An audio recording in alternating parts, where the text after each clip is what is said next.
Last two. Matthew, in a recent Deadline article, Laura LaFranc said there were in early stages of other spin-offs of the Batman universe. Who would you like to see her bring to life on the small screen? Catwoman. A show?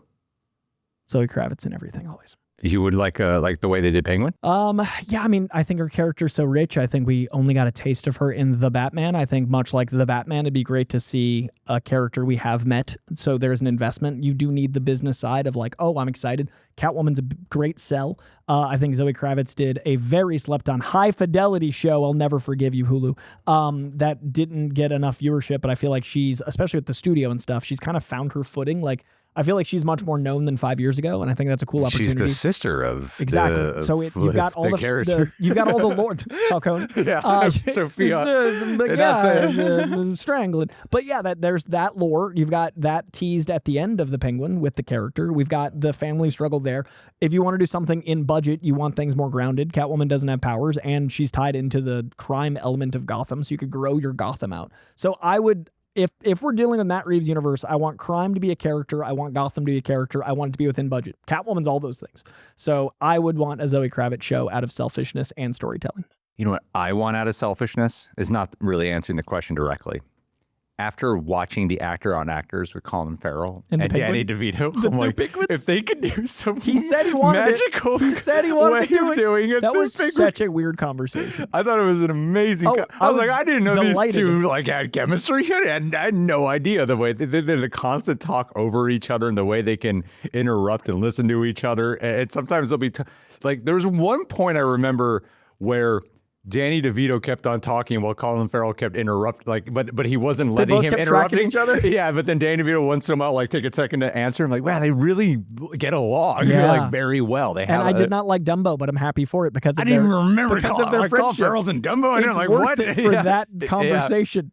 They're and the fact that Colin Farrell was such a fan of the Penguin growing up, I've been fortunate to run into Colin Farrell a few times in professional settings, and he, before he was in The Batman, was a Batman fan. So I've talked to him about Batman, and I remember him being so excited about like what the Batman world was growing and all the stuff. And then to have him become Penguin and then to see him with Penguin and his childhood Penguin, I know he's such a Batman fan that inside I was like, I can't imagine being an actor to Colin Farrell's level and then getting to sit down with someone as a peer that was also a childhood idol. That'd be like so surreal to be like, this is an actor. I don't know. I was so happy for both the dudes. Mm-hmm.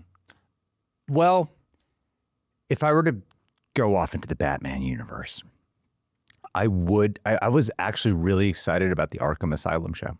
I think you could do something that's really psychologically crazy with that. We got some teases of it, but in Penguin, but that was more like a real bad psych hospital. I want something that feels a little bit more heightened, which I know is not the Matt Reeves universe. But from what some things of what Matt Reeves has said, it seems like he's willing to teeter a little bit. Yeah, I think you could push the limits up. Like a Hugo Strange, if he's 100%. one of the main characters in there. Let's say he's like the central villain of the Arkham Asylum show for whoever we're following inside of as the main patient. I think it'd be pretty cool.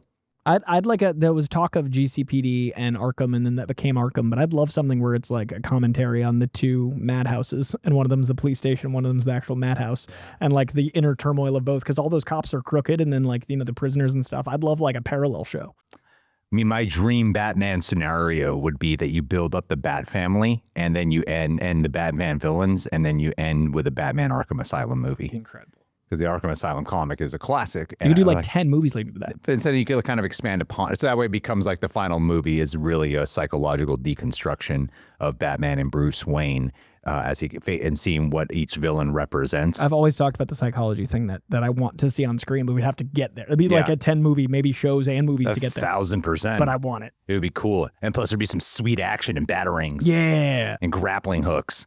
And Alfred in his ear. Yeah. Who would definitely still be alive. 100%. He's alive for this. He's just so old. I want Poison Ivy so bad. A frail man in the Batcave. Master Bruce. Let me retire, Master Bruce. Please. I'll just make a sandwich. I'm so old. I'm so tired. MI6 was 80 years ago. But that said, Poison Ivy I want in the James Gunn universe because I want a very comic-y Poison Ivy, and I feel like we're due. I wouldn't want a show of her in the Matt Reeves verse. I'd love a show or movie of her in the James Gunn verse. 1,000%.